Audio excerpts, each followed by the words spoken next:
শিৱস্থান জাতীয় বিদ্যালয়ত অহা এপ্ৰিল মাহৰ 25, 26, 27 তাৰিখে তিনিদিনীয়া কাৰ্যসূচীৰে অনুষ্ঠিত কৰা হ'ব প্ৰতিষ্ঠা দিৱস। শিৱস্থান অঞ্চলৰ অতি উন্নতমানৰ শিক্ষানুষ্ঠান শিৱস্থান জাতীয় বিদ্যালয় ৰাইজৰ মাজত প্ৰতিবছৰে ভাল ফলাফলেৰে আকৰ্ষণৰ কেন্দ্ৰবিন্দু হৈ পৰিছে। আজি প্ৰাক্তন ছাত্ৰ-ছাত্ৰীৰ সৈতে এক মত বিনিময় অনুষ্ঠান অনুষ্ঠিত কৰে। ইতিমধ্যে 2025-26 বৰ্ষৰ নামভৰ্তি প্ৰক্ৰিয়া আৰম্ভ হৈছে।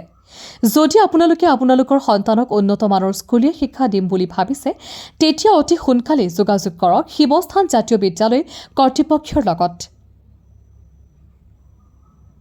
News desk report, Samaguri live.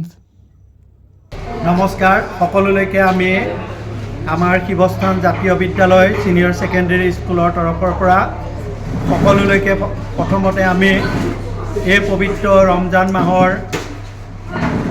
শুভেচ্ছা জ্ঞাপন কৰিছোঁ। সকলোৰে যাতে মংগল হয়, সকলোৰে শান্তি হয়, বিশ্বৰ শান্তি হওক, এইখিনিয়ে কামনা কৰিছোঁ।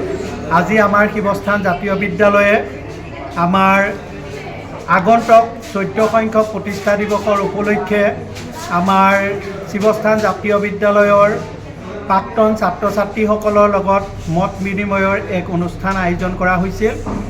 এই অনুষ্ঠানতে আমাৰ প্ৰাক্তন ছাত্ৰ ছাত্ৰীসকল ইয়াত উপস্থিত হৈ তেওঁলোকে আগন্তুক আমাৰ প্ৰতিষ্ঠা দিৱসটো কেনেদৰে নিয়াৰিকৈ পালন কৰিব পাৰি সেই বিষয়ে আলোচনা কৰিলে।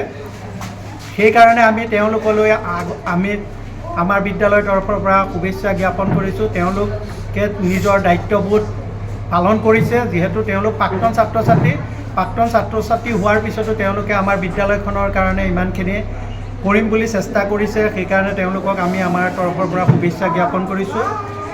আজি আমি এই নিউজটোৰ জৰিয়তে আমি জনাব বিচাৰিছোঁ, অহা ইংৰাজী 25, 26 আৰু 27 তাৰিখে আমি শিৱস্থান জাতীয় বিদ্যালয়ে এপ্ৰিল মাহৰ শিৱস্থান জাতীয় বিদ্যালয়ে তিনিদিনীয়া কাৰ্যসূচীৰে আমি আমাৰ 14 সংখ্যক প্ৰতিষ্ঠা দিৱসটো আয়োজন কৰিবলৈ আজি আমি সিদ্ধান্ত গ্ৰহণ কৰিছোঁ। এই প্ৰতিষ্ঠা দিৱসত আমি সকলোকে আজি এই নিউজটোৰ জৰিয়তে আমি সকলো শিৱস্থান জাতীয় বিদ্যালয়ে নতুন শিক্ষাবৰ্ষৰ কাৰণে 2025 আৰু 26 যি শিক্ষাবৰ্ষ আছে, তাত আমি দৰিদ্ৰ সীমাৰেখা ছাত্ৰ ছাত্ৰীৰ কাৰণে নৱম শ্ৰেণী আৰু অংকুৰ শ্ৰেণীৰ নামভৰ্তি চলি আছে। তেওঁলোকৰ নামভৰ্তিটো আমি ৰেহাই মূল্যত কৰিম বুলি আমি সিদ্ধান্ত গ্ৰহণ কৰিছোঁ। যিসকল ছাত্ৰ ছাত্ৰী দৰিদ্ৰ সীমাৰেখাৰ তলত আছে, তেওঁলোকৰ মাহিলী মাচুলো আমি ৰেহাই মূল্যত আমি প্ৰদান কৰিম বুলি আমি সিদ্ধান্ত গ্ৰহণ কৰিছোঁ। অংকুৰ শ্ৰেণীত মাত্ৰ তেওঁলোকৰ 500 টকা এডমিশ্যন আমি সিদ্ধান্ত কৰিছোঁ আৰু নৱম শ্ৰেণীত 1500 টকাৰ বিনিময়ত আমি তেওঁলোকৰ এডমিশ্যন দিয়াৰ আমি সিদ্ধান্ত গ্ৰহণ কৰিছোঁ।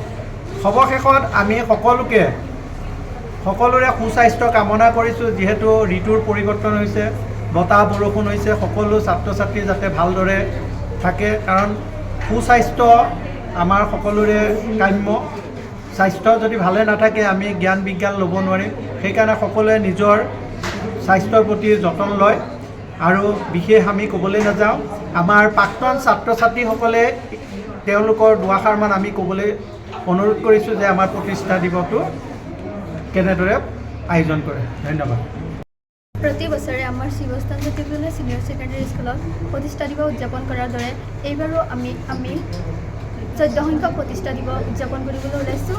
গতিকে সকলোৱে যাতে আমাৰ সুদিহা পৰামৰ্শ দি আমাৰ বিদ্যালয়খন আগবাঢ়ি যোৱাত সহায় কৰে যেন তাৰ বাবে অনুৰোধ জনাইছোঁ। কিমান তাৰিখে প্ৰতিষ্ঠা? 25 মাৰ্চ তাৰিখে